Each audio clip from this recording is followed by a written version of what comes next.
Continuamos entonces con los procesos ejecutivos.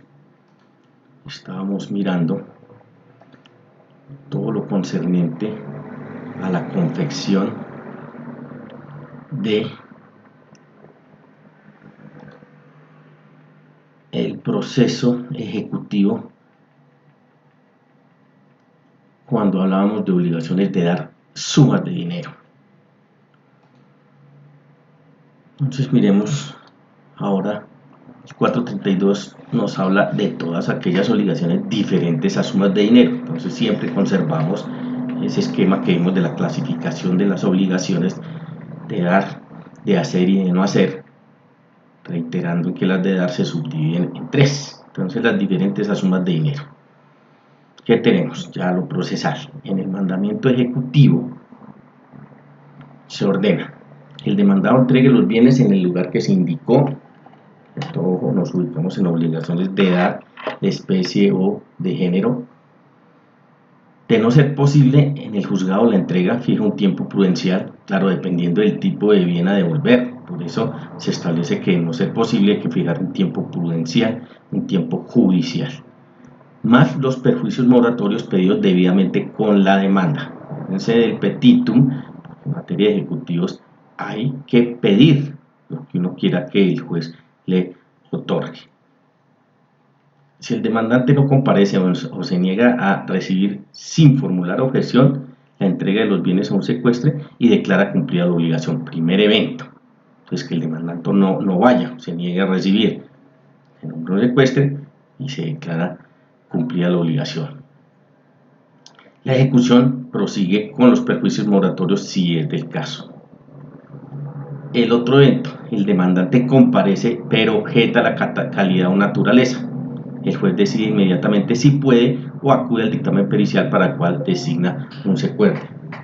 Acuérdense que el demandante, el acreedor, es el que está solicitando esta obligación de dar. Por lo tanto, vemos los dos escenarios en el cual, ordenado en el mandamiento ejecutivo, como lo dijimos, la entrega de esos bienes, pues las actitudes del demandante o acreedor si comparece y si no comparece, y cuáles son las consecuencias. Si es necesario el dictamen pericial porque el juez no puede resolver, acuérdense que estamos frente a las de género o especie, o en cuanto a su calidad, entonces el demandante que objetó tiene 20 días para aportar un nuevo dictamen. Luego se le corre traslado al demandado por 3 días donde puede pedir audiencia para interrogar al perito. Esto resulta resuelta esa objeción de acuerdo a como se presente en el evento anterior. Entonces, primero, si considera que los bienes son de naturaleza y calidad debidas, o sea, le está dando la razón al deudor en cuanto quiere cumplir con la obligación, ordena su entrega más la ejecución continua de perjuicios moratorios si viene ordenado su trámite. Ojo, que los haya pedido, ¿no? Los perjuicios que se pudieron haber causado. Y si prospera la objeción, entonces pasamos al otro bando a favor del acreedor y se pidieron perjuicios, continúa. Si no se pidieron, se declara terminado por auto inapelable. Entonces ahí es la otra posibilidad o el otro evento. Un supuesto, que los bienes no se presentan en la calidad ordenada. El juez puede ordenar la entrega si el demandante lo solicita en la diligencia por auto irrecurrible y sigue el proceso por perjuicios compensatorios correspondientes a la parte insoluta, los pedidos subsidiariamente en la demanda ordenando su pago. Entonces puede acatar también que ante la deficiencia de la cantidad ordenada, no la calidad, sino la cantidad ordenada, pues esa parte que lo reciba y vamos como perjuicios compensatorios por lo que hizo falta. Ojo, tiene que haberse solicitado en la demanda. Reitero, el supuesto es en cuanto a la cantidad, no a la calidad. Y la materialización en la demanda ejecutiva de dar sumas diferentes de dinero, así como vimos la materialización en obligaciones de dar sumas de dinero. Esta materialización, ¿en qué termina? ¿O a qué apunta? A que ustedes sepan y puedan estructurar bien una demanda ejecutiva dependiendo de la obligación. Entonces ya vimos todo lo concerniente a la de sumas de dinero. Ahora estamos aquí cómo estructuramos las pretensiones en obligaciones de dar sumas distintas de dinero. Entonces, pedir la entrega más perjuicios moratorios, y hay que estimarlos, acuérdense del artículo 206, porque vamos por perjuicios, una posibilidad. Demandar su cumplimiento y subsidiariamente, si el deudor incumple, perjuicios compensatorios y moratorios. Ya vimos que ahí pueden establecerse los dos. Entonces, esas dos posibilidades, miren que como lo vimos en la sesión anterior, se puede, porque el Código Civil nos autoriza pedir la entrega de los perjuicios, o sea, insistir en la entrega. Y los perjuicios, claro, porque hubo un incumplimiento. O demandar su cumplimiento y subsidiariamente, si el deudor incumple, perjuicios compensatorios y moratorios. Y este o disyuntivo, ir directamente por perjuicios compensatorios y moratorios. Entonces miren que los literales A y B apuntan a seguir insistiendo en el cumplimiento de la obligación como tiene su origen. Obviamente uno podría entender que el literal B como criterio y como concepto es más aconsejable, porque yo insisto en el cumplimiento, en este caso de dar, pero subsidiariamente, y estoy analizando que el deudor incumple, pues pido perjuicios tanto compensatorios como moratorios. O, que era cuando yo les decía a ustedes, se tienen que sentar y analizar el caso directamente con su cliente e ir directamente por perjuicios compensatorios y moratorios, que también se puede hacer. Entonces, su cliente le dirá, no, yo ya no quiero que él me entregue esos bienes porque me incumplió, yo quiero ir directamente por perjuicios y los establece compensatorios y moratorios. Y como siempre, la condena en costas a favor del demandante por el incumplimiento probado del deudor. Sobre las obligaciones de hacer, entonces digamos que ya salimos de las de dar. Ya vieron en cuanto a que son sumas de dinero y en cuanto a género o especie y en cuanto a su calidad. 433 entonces nos orienta sobre las obligaciones de hacer. El derrotero, con el mandamiento ejecutivo, entonces se ordena al deudor que ejecute el hecho en un tiempo prudencial más perjuicios moratorios pedidos en la demanda. Si es del caso ejecutado el hecho, se cita a que reconozca, y ahí vamos también con el ejercicio. Si el demandante acepta, no concurre a la diligencia y no objeta, se declara cumplida la obligación, claro, porque en estos tres eventos estamos viendo que el acreedor no se opone, digámoslo de esa manera.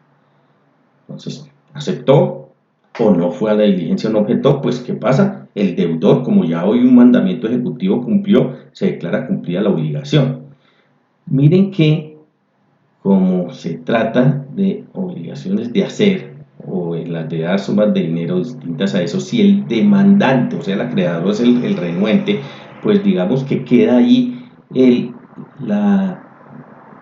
bien en género o especie, o aquí la obligación de hacer y se hizo y no la recibe, pues entonces hay que nombrar un secuestre, porque miren que hasta ahí cesaría, si se presenta este evento, la obligación a cargo del deudor. Por lo tanto, si él no va a la diligencia del demandante, pues él tendrá que correr las consecuencias de que eso que no entrega o se cumplió la obligación termina allí, y como ahí hubo entrega, pues se deja un secuestre mientras el demandante a bien tiene a aparecer. Obvio que uno podría entender pues que si esa es la condición, pues el demandante estará interesado porque después va a tener que reconocer esos gastos que le ocasione el secuestre por la administración de ese bien. El otro, si el demandante objeta, entonces el mismo tratamiento que acabamos de ver en el 432. El juez decide inmediatamente, ya saben si puede o si no, le toca necesariamente acudir al dictamen pericial para lo cual designa un secuestro. Entonces el mismo tratamiento, por eso volvemos a esa diapositiva, es el mismo tratamiento en estas obligaciones de hacer, ese mismo tratamiento cuando el demandante objeta, que lo vimos y se le da en obligaciones de dar distintas a sumas de dinero. Si no cumple la obligación en el tiempo prudencial y no se pidieron perjuicios subsidiariamente, entonces el demandante dentro de los 5 días siguientes a ese tiempo puede pedir a un tercero que se haga a expensas del deudor, quien también debe constituir un contrato que somete al juez. De tal manera que aquí miren que el demandante, ante el incumplimiento de ese tiempo prudencial que le está dando, ya estamos en el proceso, acuérdense que el juez le dio un tiempo prudencial para que lo hiciera porque él insistió en que se hiciese, y no se pidieron perjuicios subsidiariamente. Ojo, esto es muy importante, porque si se pidieron perjuicios subsidiariamente y no se cumple en el tiempo que se le dio a ese deudor, pues vamos a ir por los perjuicios subsidiarios. Pero aquí estamos en el evento que no se pidieron perjuicios subsidiariamente. Entonces, el demandante dentro de los 5 días siguientes a ese tiempo prudencial que se dio y no se cumplió, designa un tercero para que haga, pues estamos en una obligación de hacer, para que haga a expensas del deudor, quien también debe constituir un contrato que somete al juez. Este evento es fácil percibir que entonces el demandante insiste en la obligación de hacer que le hagan lo que se habían comprometido en el contrato. Por lo tanto, la cuenta de gastos debe presentarse con los soportes respectivos. Una vez aprobada, se puede ejecutar. ¿Por qué? Porque no es hacerle más gravosa la situación al deudor. Por eso le permite el juez, porque el Código Civil así se lo ordena, que el tercero cumpla con esa obligación. Pero miren que dice claramente que el contrato tiene que sometérselo al juez, o sea, el juez tiene que conocer ese contrato que ese demandante haga con el tercero, porque tiene que estar dentro del rango de lo justo y de lo equitativo. No es que se aproveche de esa situación y entonces en asocio con el tercero puedan solicitar una suma desmedida. Por eso todos esos gastos deben estar con los soportes respectivos y el juez debe aprobarlos. Acá en las obligaciones de ser, pues la ejecución por perjuicios compensatorios como subsidiaria de la obligación original y la solicitud del hecho por un tercero son excluyentes. Ya lo decíamos, ¿por qué? Porque sería castigar 2 veces al deudor por una misma situación. O se va, lo decíamos arriba, por los perjuicios subsidiarios, o insiste que se haga y como no lo hizo en el tiempo prudencial que le dio el juez, pues designa un tercero, pero tiene que escoger una de las dos, por eso hablamos de excluyentes. Entonces, ¿cómo quedarían las pretensiones aquí en una obligación o ante una obligación de hacer? Pedir que se haga más los perjuicios moratorios y se estiman, y puede derivar por el incumplimiento la aparición del tercero. O aquí también puede ir directamente por perjuicios compensatorios y moratorios. Probable incumplimiento dice, ya no quiero que me haga eso, simplemente quiero que me responda por los perjuicios compensatorios y moratorios que me ocasionó. Y la de siempre, la condena en costas. El 434 habla de las obligaciones de suscribir documentos y estamos dentro del evento, entonces también de obligaciones de hacer, porque vean que suscribir documentos pues hace parte de ella. El alcance, cuando el hecho debido consiste en suscribir una escritura pública o cualquier otro documento, firmar ese documento y no se quiere firmar, por eso se constituye en una obligación de hacer. ¿Cuál es el tratamiento? Por el mandamiento ejecutivo, entonces se previene al demandado más perjuicios moratorios, que tiene 3 días a partir de la notificación de ese auto. Pero si no lo hace, el juez lo suscribe. Solo una vez ejecutoria la providencia judicial de seguir adelante la ejecución. Entonces, miren que aquí, como es una obligación de hacer y el deudor es renuente a hacerlo, de firmar esa escritura o firmar ese documento público, el juez entraría a ocupar su lugar y firma o lo suscribe por él. Pero hay que esperar el momento procesal, que tiene que ser una vez en firme la providencia judicial de seguir adelante con la ejecución. Por lo tanto, en estas obligaciones de suscribir documentos es necesario aportar, además del título ejecutivo, la minuta, si estamos hablando de escrituras públicas, o el documento que se negó a firmarse. Cuando la escritura pública o el documento impliquen la transferencia de bienes sujetos a registro o la constitución de derechos reales sobre ellos para que pueda librarse mandamiento ejecutivo, entonces será necesario. Claro, porque aquí se tendrá que curar en salud el juez. Eso implica bienes que son sujetos a registro o que se estén transfiriendo derechos reales sobre ellos.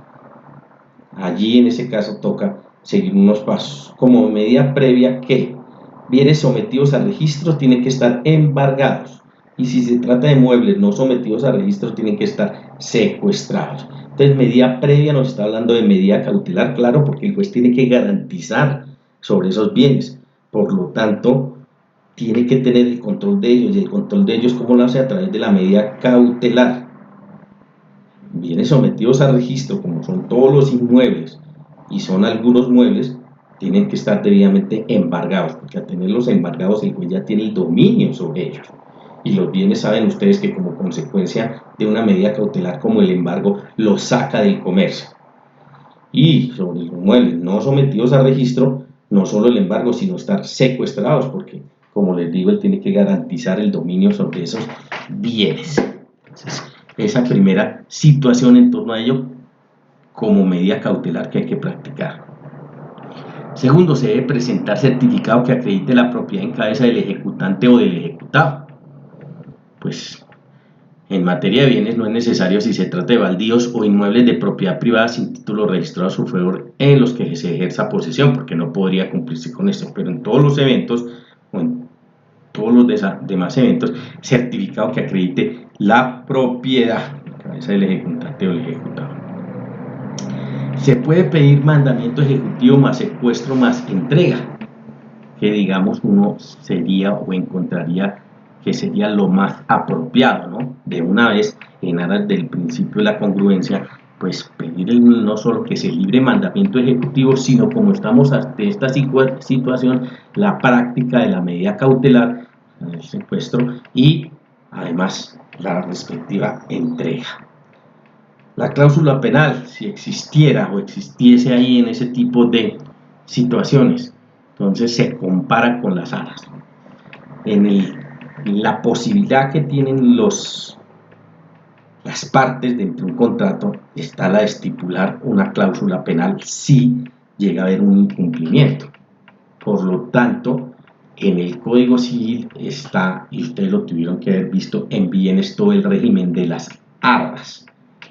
Y la cláusula penal, para los efectos de la acción ejecutiva, pues se comparan con esas arras.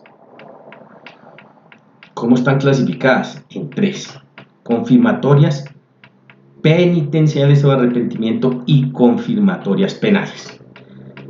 Las confirmatorias, ¿en qué consiste? En que se devuelven o se imputan al precio, dependiendo quién incumple. Las penitenciales o de arrepentimiento, las pierde o las restituye dobladas. Y las confirmatorias penales puede pedir su cumplimiento o apropiárselas o devolverlas dobladas. Entonces miremos que en esa libertad que se tiene de fijar la cláusula penal, la cláusula penal cuando es confirmatoria penal es una combinación de las confirmatorias y las penitenciales, porque vea que tiene libertad, si acude a las confirmatorias penales, pedir su cumplimiento o apropiárselas o devolverlas dobladas. De manera que le da esa libertad y es una mezcla de las dos. De lo contrario, tocaría decir, se trata de arras confirmatorias o se trata de arras penitenciales o de arrepentimiento. Porque si no se dice nada, se entiende que están trabajando y pactaron las confirmatorias penales. Repetimos, en materia de cláusula penal que se compara con las arras, si yo quiero confirmatorias o que se apliquen las confirmatorias o que se apliquen las penitenciales o de arrepentimiento, así lo tengo que manifestar en la respectiva cláusula. Si no dicen nada las partes dentro del contrato, se entenderán las confirmatorias penales en las cuales puede escoger. Miremos que confirmatorias se devuelven o se imputan al precio.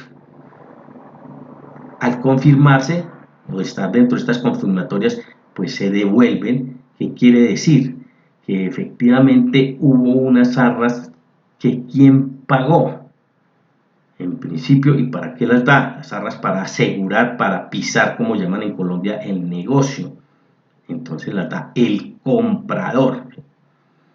Pero miren que por el incumplimiento, ¿a qué se obliga si pactan las confirmatorias? A devolver esas arras. Entonces se dieron 10 millones el vendedor, perdón, el comprador da esas arras y el vendedor tiene que devolverlas si está dentro del ámbito de las confirmatorias. Cuando se da el incumplimiento hay que pararse ahí en la raya por parte de quién, porque la otra es que se imputen al precio y vamos al escenario de la otra orilla, y es que efectivamente el contrato sigue adelante y esas arras, esos 10 millones de pesos que se dieron como arras, se imputan al precio. Entonces, en ese caso, el comprador dio esos 10 millones de pesos, el bien costó 20 millones de pesos, esas arras se imputan al precio, por lo tanto, solo restaría 10 millones de pesos para él cumplir. Y ahí estaría confirmándolas, estaríamos en ese primer escenario. Las penitenciales o de arrepentimiento ya son, digamos, en ese primer escenario, las confirmatorias no es más perjudicial para la parte que incumple, mientras que en las penitenciales o de arrepentimiento sí, porque aquí, mire que las pierde.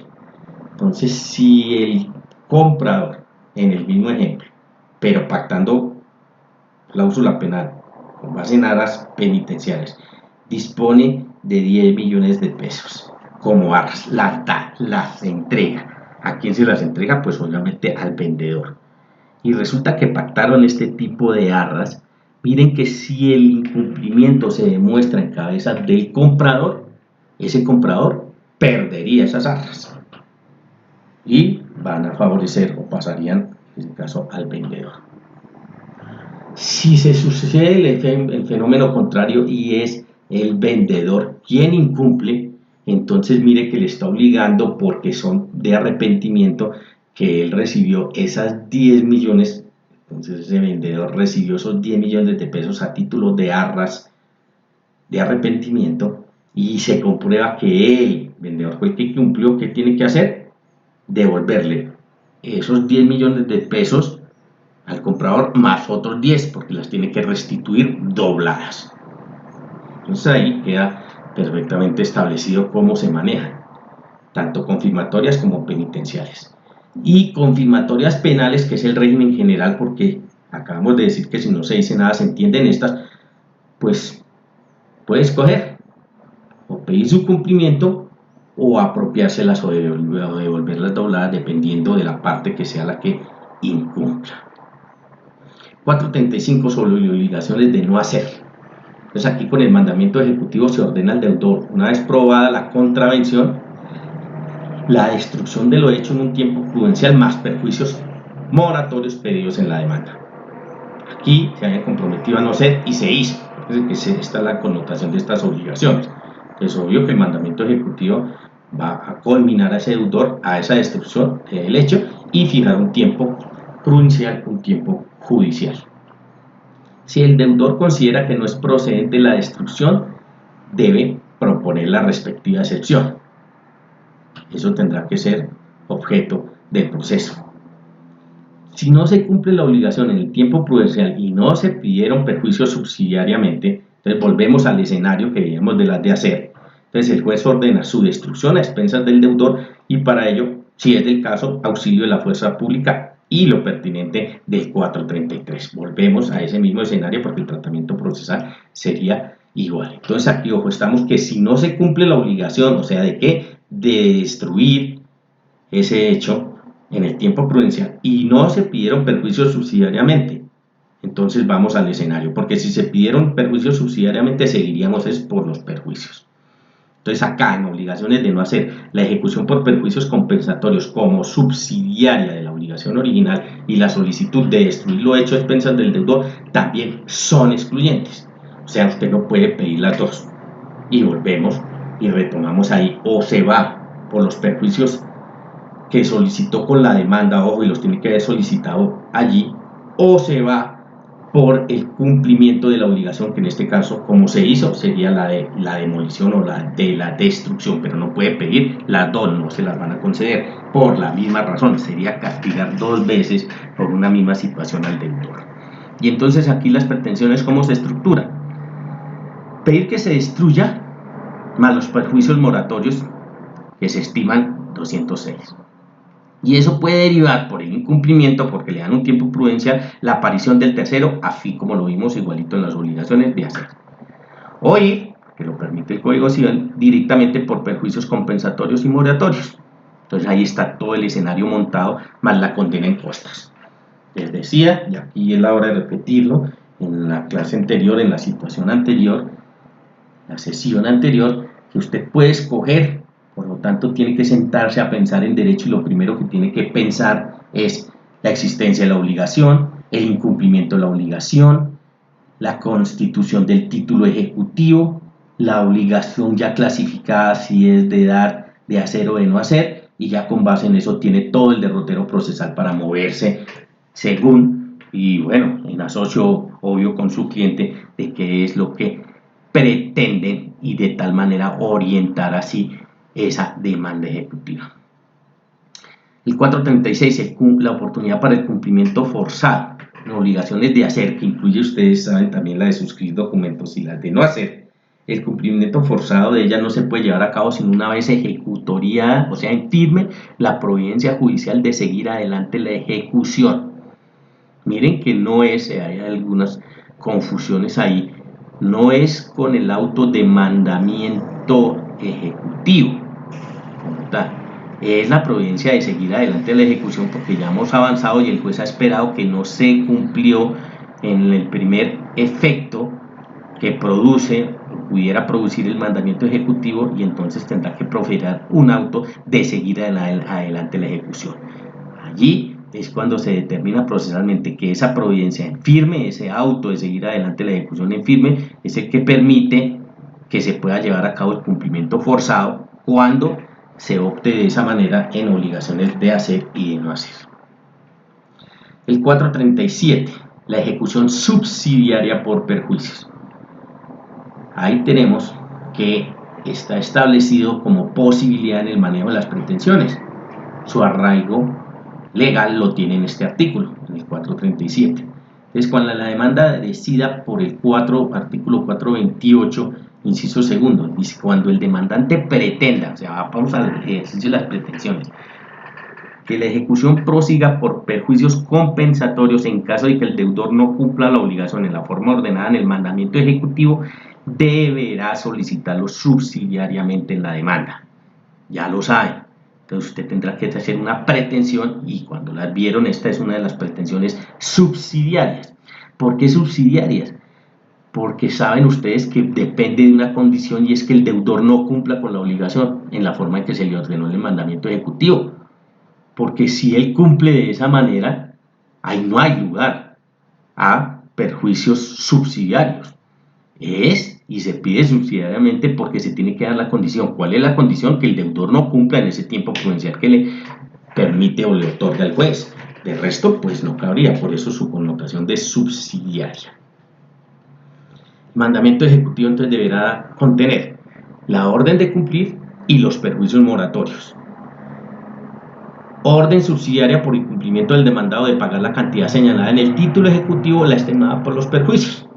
Y de aquí que manejamos entonces los dos tipos de perjuicios en todas las obligaciones distintas a sumas de dinero, ¿no? Los perjuicios moratorios, que no son los mismos perjuicios compensatorios, de tal manera que usted, los perjuicios compensatorios son aquellos que se derivan o se pueden derivar porque usted los pida subsidiariamente del incumplimiento del deudor, mientras los moratorios siempre irán.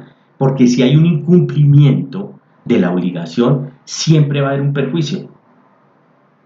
Entonces no confundirse. Una cosa son los perjuicios moratorios, que lo veíamos y estructuramos las demandas así, siempre habrá que solicitarlos. Porque obviamente que si usted es el demandante, usted es el acreedor y hay un incumplimiento de la obligación, ya sabe usted que tiene derecho a perjuicios. Y estamos frente a los moratorios. Los subsidiarios, o lo que se pide subsidiariamente, que son los compensatorios, pues tenemos que mirar y analizar la situación que se dé, porque hay que esperar si el deudor cumple o no cumple. Y de una vez, para aquí recogerlos todos, hasta aquí hablamos de ese ejercicio de las obligaciones y cómo formularlos bien en una demanda ejecutiva, en materia de obligaciones de dar sumas de dinero también se ocasionan perjuicios, pero allí los perjuicios tienen nombre propio y son intereses. Y ya también les expliqué y miramos aquí cómo es el régimen de los intereses y se solicitan solo en ese evento de obligaciones de dar sumas de dinero, porque los perjuicios allí están tasados de esa manera. Claro, alguien podría preguntar, bueno, pero es que los perjuicios moratorios en obligaciones de hacer o de no hacer también se constituyen o se pueden constituir en dinero. Claro, también, porque usted los establece en el artículo 206 y usted determinará cuál fue el perjuicio que le ocasionó, y ese perjuicio pues se tasa y tiene que establecerse de manera clara y expresa, en el sentido que tiene que solicitar a cuánto ascienden esos perjuicios. Es importante saber que existen perjuicios moratorios y perjuicios compensatorios y el manejo que se les da a ellos. El 438, tenemos los recursos que caben contra el mandamiento ejecutivo, y hay que mirar entonces ahí todo el escenario. El auto que concede el mandamiento ejecutivo hoy en Colombia no es apelable, mientras que el auto que lo niega, porque lo puede negar total o parcialmente, es apelable en el efecto suspensivo, y el auto que lo revoca vía recurso es apelable también en el efecto suspensivo. Entonces miren cómo se maneja en materia de actos procesales de impugnación el cuento frente al mandamiento ejecutivo. Y vamos a verlo desde la óptica judicial, que es lo que a mí me interesa, porque ustedes pueden encontrar o pueden hacer el análisis y decir, bueno, pero es que de alguna manera eso está mal concebido en Colombia al decir que el auto que lo concede no es apelable, porque si estamos hablando que el auto concede el mandamiento ejecutivo, ¿a quién estamos diciendo que favorece? Estamos diciendo que favorece al acreedor, ¿cierto?, o al demandante, y ese auto no es apelable. El que lo niega, si yo promuevo una acción ejecutiva y me niegan total o parcialmente el mandamiento ejecutivo, ¿a quién está afectando? En este caso afectaría al acreedor. Y miren que cuando eso sucede, ese acreedor sí tiene la posibilidad de interponer recurso de reposición y el subsidio de apelación en el efecto suspensivo. Mientras que en el primer escenario, que es el que lo concede, el deudor no tiene esa posibilidad. Ojo, aquí aplica toda la teoría de los actos procesales de impugnación, ¿no? No es apelable, no quiere decir que no es irrecurrible, que es distinto. No cabe recurso de apelación, pero contra el auto que concede el mandamiento ejecutivo yo puedo proponer un recurso, claro que sí. ¿Cuál? El de reposición. Lo que no puedo intentar es apelación. Pues todo el régimen aplica aquí. Por eso decíamos, claro, aquí ya empezamos a jugar en serio, porque es una jugada con base, o un juego con base en el conocimiento al abogado. Miren que entonces yo ya sé qué hacer contra el mandamiento ejecutivo. Les decía, porque alguien puede pensar, no, es que eso es desigual, o eso le carga la mano al deudor porque lo deja en ese régimen de no poder manejar con libertad la apelación, por ejemplo, y si se la habilita al acreedor. Bueno, es un ejercicio que ya les digo, es de raíces sociales o sociojurídicas que pueden perfectamente mirar y analizar. Aquí lo estamos viendo desde el punto de vista jurídico, en el tema procesal, cómo está concebido el manejo de la impugnación del mandamiento ejecutivo. El tercer escenario, el auto que lo revoca vía recurso, porque en el primero, miren que no cabe apelación, pero cabe reposición, y entonces estamos en el escenario que el deudor interpone el recurso de reposición y le prospera.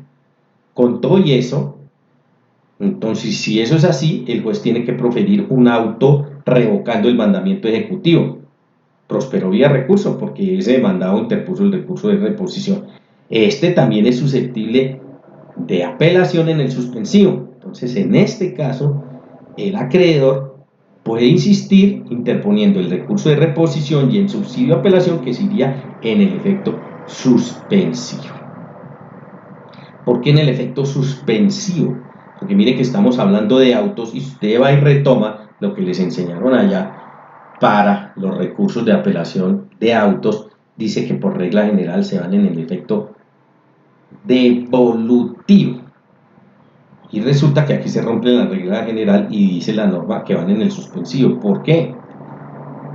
Por la potísima razón que lo que está en juego es el mandamiento ejecutivo. Mire, lo que el ADQUEM se va a pronunciar es sobre la posibilidad de la vía ejecutiva o no. Por eso, entonces, está bien concebido por el legislador y dice, esperemos, por eso efecto suspensivo, porque tenemos que llegar a que el ADQUEM resuelva si existe o no mandamiento ejecutivo. Por eso se concede apelación, pero en el suspensivo en los casos que cabe.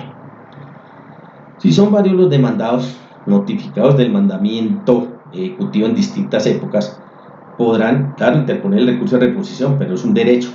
Pero allí toca nivelar la actuación procesal y por eso toca esperar todas las notificaciones para resolver conjuntamente todos los recursos interpuestos.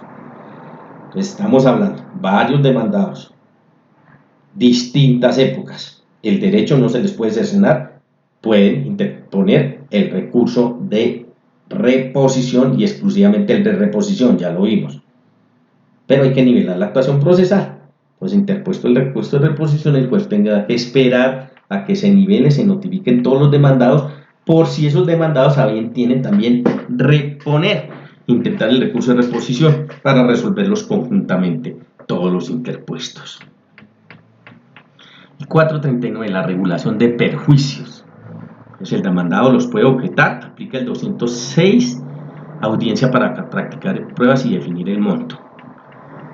Aquí vamos, regulación de perjuicios, porque se solicitaron, que sabemos que se pueden solicitar con base en el 206, pero eso no es la última palabra, porque allí pueden haber deficiencias, por eso se le corre traslado al demandado y el demandado puede objetar también con base en el 206, que es el que me habla de perjuicios, o mejor, de juramento estimatorio, para poder llegar a esos perjuicios.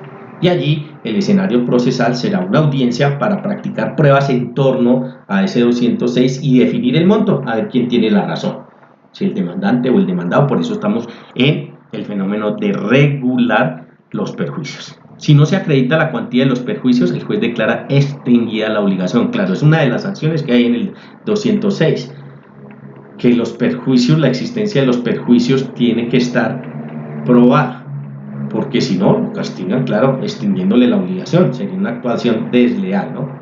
De tal manera que eso está consagrado todo allá en el 206.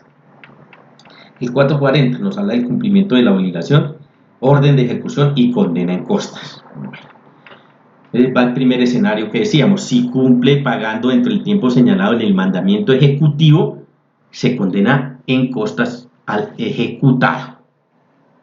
Pero si se prueba que estuvo dispuesto a pagar antes de ser demandado y el acreedor no se allanó a recibirle, puede pedir dentro de los días siguientes a la notificación el auto que lo exonere y se tramitará como un incidente. Miren que todo esto es objeto de prueba, porque él tendría que probar que estuvo dispuesto a pagar, pero el acreedor no quiso recibirle. Entonces no sería justo que se le condenara en costas a ese ejecutado. Por eso allí se le permite que promueva el incidente para probar eso, y efectivamente, si eso es así, entonces en este caso, solo en este evento, las costas pues no las tendrá que pagar el ejecutado, y si logró probar que intentó pagar y el acreedor no se allanó a recibirle, pues las costas las tendrá que pagar el acreedor. Si el demandado no excepciona, entonces no promueve ejercicio del derecho a la contradicción, auto irrecurrible, este sí no le cae ningún recurso, miren, auto irrecurrible ordenando avalúe bienes embargados o por embargar, remate o seguir adelante la ejecución y liquidación de capital y condena en costas. Entonces miren que el demandado no excepcionó, no propone ningún mecanismo de defensa en contra de ese autodemandamiento ejecutivo. Ahí viene el otro auto, por eso es que hay que esperar, y les decía, como el mandamiento ejecutivo ordena la posibilidad en un tiempo de un pago, y ahí lo establece, entonces tendría que el juez producir un auto que es irrecurrible, ordenando el avalúo de los bienes embargados o por embargar. Entonces el primer evento, y lo veremos más adelante porque es el paso a seguir, ¿cierto? Avalúo.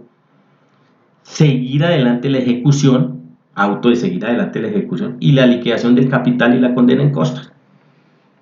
Digamos, se llega a esta situación porque el demandado no excepciona. El auto es irrecurrible, obvio no le cabe ningún recurso, pero sí caben los derechos de las partes que son aclaración o adición del auto. Esto también tiene que ver con toda la teoría general del manejo de los actos procesales de decisión.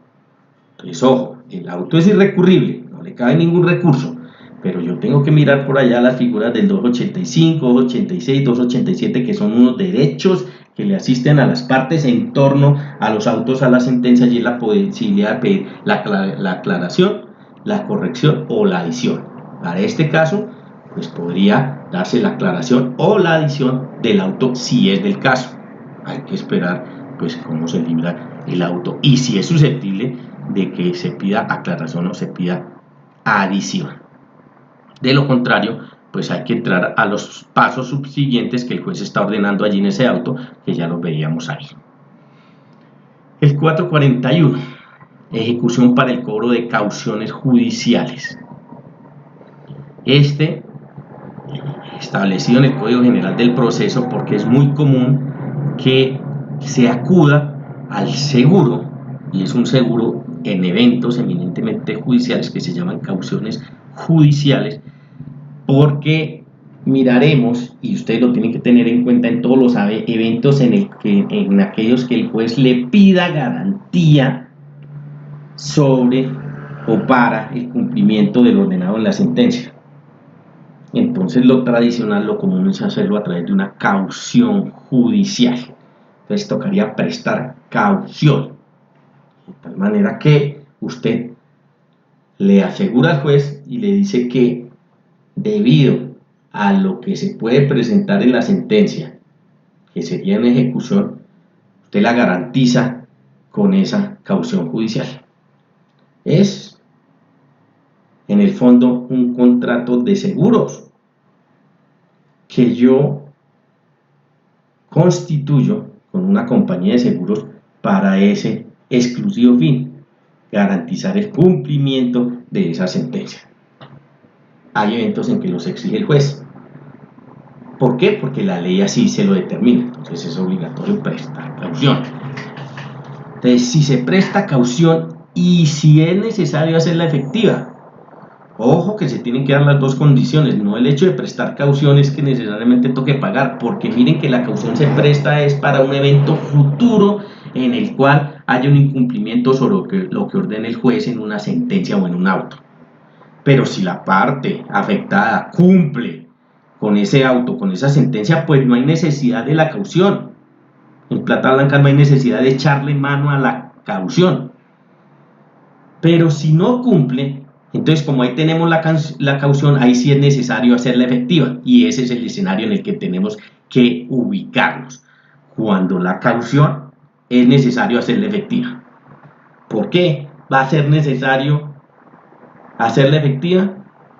Porque lo que ordenó el juez en el acto procesal de decisión no se cumplió. Es clarito el escenario, no es por el hecho de que se preste una caución que la caución siempre tendrá que materializarse o hacerse efectiva, no. Y miren que eso ustedes ya lo vieron también en obligaciones y en seguros y en contratos de seguros. No es que siempre y per se la compañía de seguros esté obligada a pagar un monto por un hecho que se haya producido. No, se tiene que producir el hecho.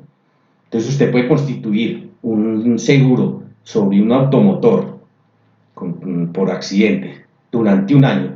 ¿Qué pasa si durante el año no se produjo un accidente sobre ese vehículo automotor? Pues simplemente la compañía de seguros cumplió con su parte, que fuera tenerlo asegurado durante ese año. Usted estuvo amparado durante ese año, pero si no se produce el siniestro, pues miren que no hay lugar a hacerlo efectivo. ¿Cuándo hay lugar a hacerlo efectivo? Cuando en realidad durante ese año algo le sucedió a ese vehículo automotor, usted estando amparado, entonces usted le dice, mire, como yo a ustedes les pagué un seguro, por favor, entran a responder. Exactamente igual aquí, en la caución judicial. Sí es necesario. Entonces, quien la otorgó, obvio que tienen que ser las partes en el proceso, el demandante, el demandado o el tercero, o el garante, que es la compañía de seguros, son solidarios. y tienen 10 días siguientes a la ejecutoria para depositar el valor indicado. Entonces, vamos mirando con cuidado todos los pasos. Hubo necesidad de hacerla efectiva. ¿A quién le corresponde, digámoslo así, pagarla? A quien la otorgó y al garante. ¿Por qué? Porque son solidarios. Pues, digámoslo así, se presentó el siniestro, si estamos hablando técnicamente en seguros. ¿El siniestro aquí cuál es? Entonces lo llevan ustedes al escenario judicial, que en un auto, en una sentencia se ordenó el cumplimiento en la ejecución de ese auto, de esa sentencia, y la parte afectada no lo cumplió, entonces hubo necesidad de hacerla efectiva. Ya saben, son solidarios, tienen 10 días siguientes a la firmeza de ese auto para depositar el valor indicado. Notificación por aviso al garante. Ojo, el tipo de notificaciones por aviso al garante. ¿Por qué por aviso? Porque mire que el garante no es parte dentro del proceso. El garante, que es la compañía de seguros, simplemente constituyó la caución, otorgó la póliza, pero no está vinculado al proceso, no tiene por qué vincularlo. Por eso hay que notificarlo por aviso, para indicarle que aquí se hizo necesaria hacer efectiva esa póliza y él tiene que entrar a ayudar a responder porque es solidario. Mientras que al demandante, demandado o tercero, que son los otorgantes, son parte dentro del proceso, eso sí no hay que notificarlos por aviso porque ellos están vinculados al proceso. Bastará notificarlos por estado y ya están entonces en legal forma notificados. Esos 10 días los tienen para depositar el valor indicado. ¿Qué pasa si no lo hacen dentro de esos 10 días? Entonces la parte afectada de pedir embargo, secuestro, avalúo y remate de los bienes que denuncie como de propiedad de los otorgantes o los garantes, y directamente sin necesidad de proceso ejecutivo puede proceder a esta acción ejecutiva. Entonces miren que como son solidarios, pues obviamente ahí mismo surge la posibilidad, si incumplen, de promover una acción ejecutiva al interior de esa misma actuación sin necesidad de proceso ejecutivo. Por eso esa parte afectada, sí, embargo, secuestro, avalúo y remate de bienes, que digamos son los pasos que se dan en la acción ejecutiva de manera general. Bienes, ¿cierto? Medida cautelar, embargo y secuestro. El respectivo avalúo para poder llegar a un remate. Y así satisfacer esa acción ejecutiva. Ojo, es si no lo hace. ¿Qué pasa si entre los 10 días pagan el valor indicado? Pues listo, hasta ahí llegó, no hay necesidad de nada más. Se satisfizo lo concerniente a esa caución que hubo necesidad de hacerla efectiva. Si el inmueble hipotecado tiene más gravámenes, esa garantía que se dio, ese inmueble no solo tiene esa hipoteca a favor de ella, sino tiene otros gravámenes, se tiene que citar a los acreedores hipotecarios. Por la razón, claro, también de bulto que estarían en juego sus derechos, porque sobre ese bien no pesa solo el gravamen de la hipoteca. Si pesa solo el gravamen de la hipoteca a favor de, en ese proceso de a quien tocó prestar la caución judicial, pues no tiene problemas. Por eso se habla de más gravámenes. O sea, existen otros acreedores, por eso hay que citar acreedores hipotecarios, y desde ya lo retomamos y lo refrescamos también. Cuando hay necesidad de citar acreedores hipotecarios, saben ustedes que hay que hacerlo a través de la notificación personal, porque ellos son ajenos a lo que está sucediendo. Lo que pasa es que tienen garantías también sobre el mismo bien inmueble y se suscita esta situación de hacer efectiva la hipoteca por el tema de la caución. Pero hay otros terceros, acreedores hipotecarios, hay que llamarlos notificación personal al proceso para que defiendan sus derechos. Las excepciones, 442, ¿qué reglas? Acuérdense que cuando hablamos de excepciones sobre excepciones, estamos hablando de las excepciones de fondo o de mérito, porque en el proceso ejecutivo caben excepciones previas y de fondo de mérito, sí. Eso es un ejercicio que usted ya sabe, lo tiene que hacer como demandado, y entonces usted analiza la situación. Si va a proponer excepciones previas, pues tiene que remitirse al artículo 100 y siguientes, que es el que me habla de todo el régimen de las excepciones previas. Aquí estamos hablando en el 442 de las excepciones de fondo de mérito y decimos cuando el código solo habla de excepciones, o sea, no me dice excepciones previas, sino simplemente excepciones, se está refiriendo a las de fondo o de mérito. Entonces tienen unas reglas puntuales en materia de ejecutivos. ¿Cuáles son? Ya les digo, no dejarse confundir. Usted puede proponer también excepciones previas, claro que sí, pero tiene que darle el trámite del 100 y siguientes. Nos ubicamos en las de fondo de mérito. Primera regla, 10 días para proponerlas. Hechos fundamentados más pruebas, claro, como todo régimen de excepciones. La segunda regla, para el cobro de obligaciones que emanen de una providencia judicial, o sea, autosentencia, de una conciliación o de una transacción, se puede alegar. Ojo, porque yo tengo que tener este panorama, yo las voy a alegar. Acuérdense que el demandado es el único que puede proponer excepciones de fondo o de mérito, y lo saben ustedes, lo tienen que hacer dentro del traslado de la demanda, en la contestación de la demanda. Entonces nos ubicamos aquí en procesos ejecutivos y estamos hablando de obligaciones que nacen de un auto, de una sentencia, de una conciliación o de una transacción. ¿Qué excepciones puedo alegar? Pago. Puedo alegar compensación, que es un modo de distinguir las obligaciones que tienen lugar cuando dos personas son deudoras la una de la otra. Entonces se pide la compensación. Tiene que darse ese fenómeno. Tiene que volver a todo el régimen claro de las obligaciones. Esto es régimen de obligaciones pura. ¿Aplica para procesos ejecutivos? Sí, estamos diciendo en cabeza del demandado, entonces pago, compensación. Confusión, que es por la concurrencia en una misma persona las calidades de acreedora y deudora. Si se da el escenario, pues podríamos llegar a esa figura y alegar que hay confusión porque se trata de una misma persona en calidad de acreedora y deudora. La figura de la novación, que requiere la preexistencia de una relación jurídica y la voluntad inequívoca de las partes para dar por terminada la misma y sustituirla por una nueva obligación.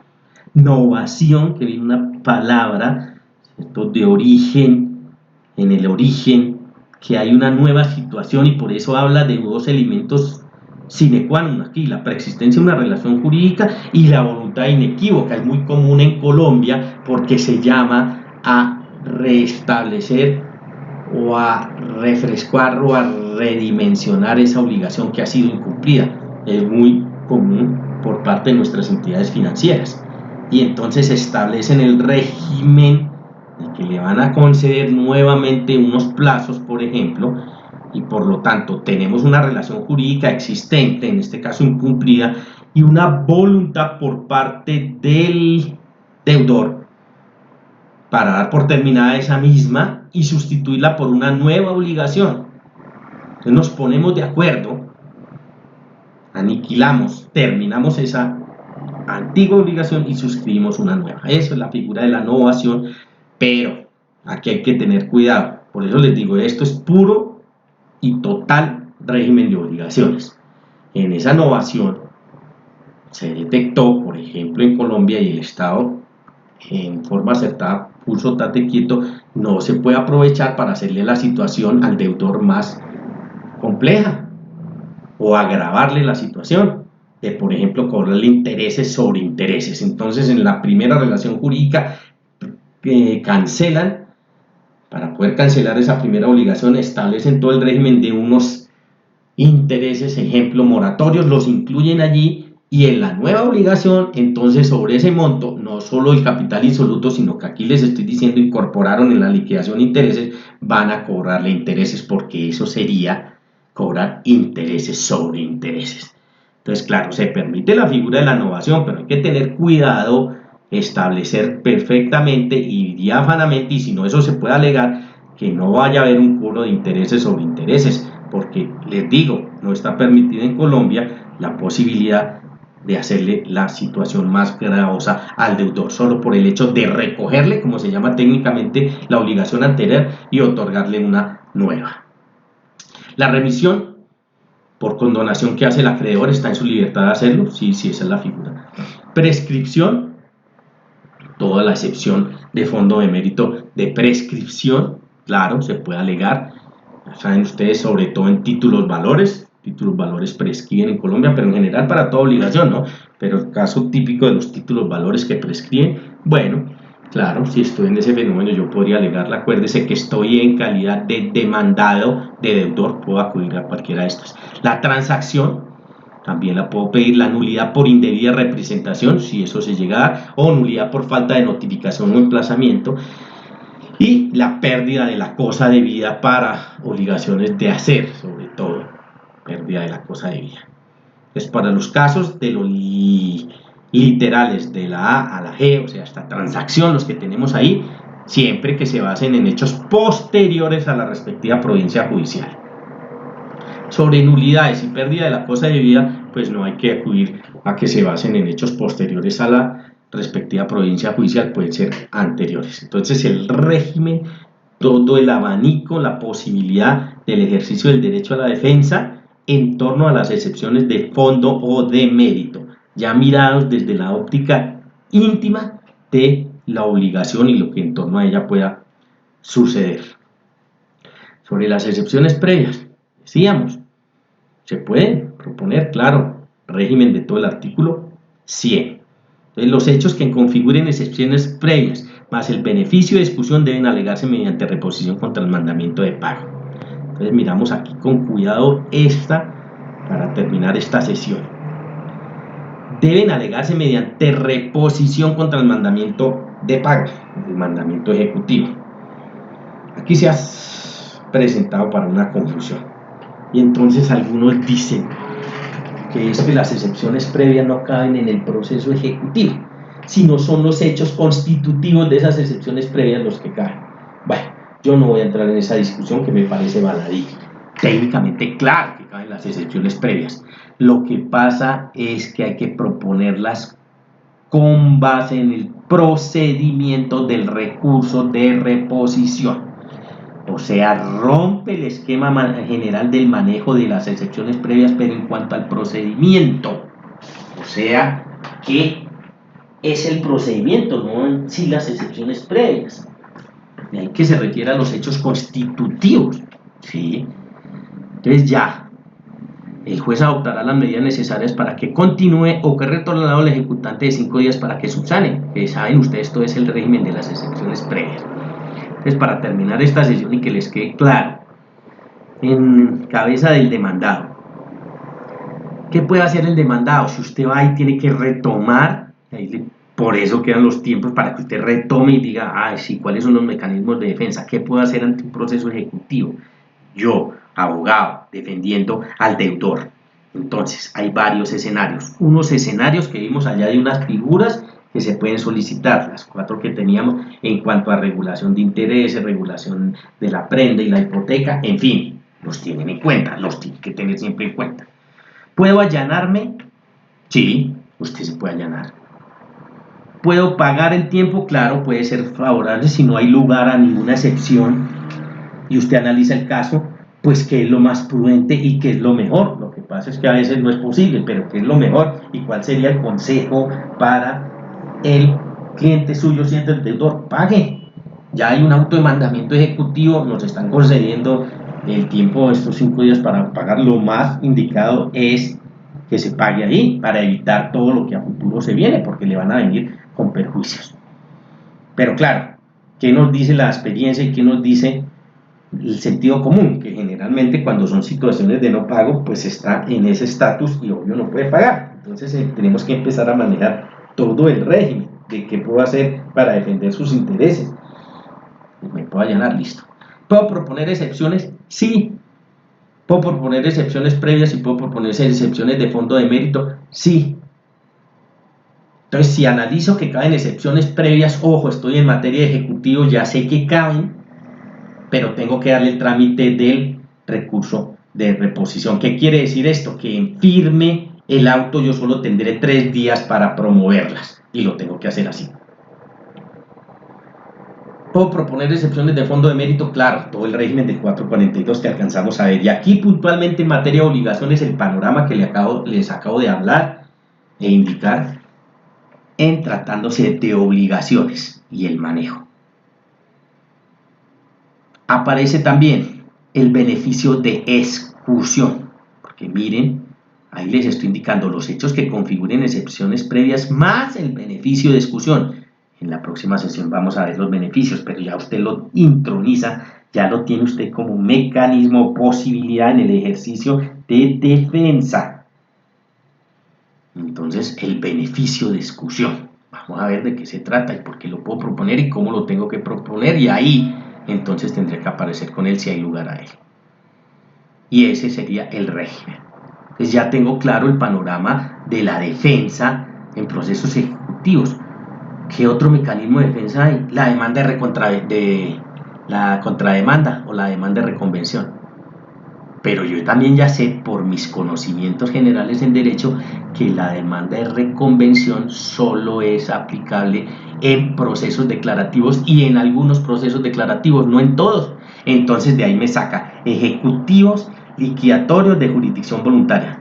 En procesos ejecutivos cae demanda de reconvención, no. Entonces yo ya tengo el panorama y no me voy a desgastar ante un proceso ejecutivo que me corran traslado a ver si meto una demanda de reconvención, porque ya sé que ahí no es de recibo. Entonces tengo que mirar es el panorama que les acabo de explicar y sentarse a mirar, bueno, cuál es el camino que se debe seguir. Y, obvio, es una decisión suya, que es en derecho, es con base en el conocimiento suyo de derecho, cuál es la mejor vía, la mejor forma para defender los intereses de esta persona. En este caso se denomina deudor y tiene esta situación en torno a una obligación, ya sea de dar, de hacer o de no hacer. Ahí dejamos entonces esta segunda sesión de los procesos ejecutivos o en torno a los procesos ejecutivos.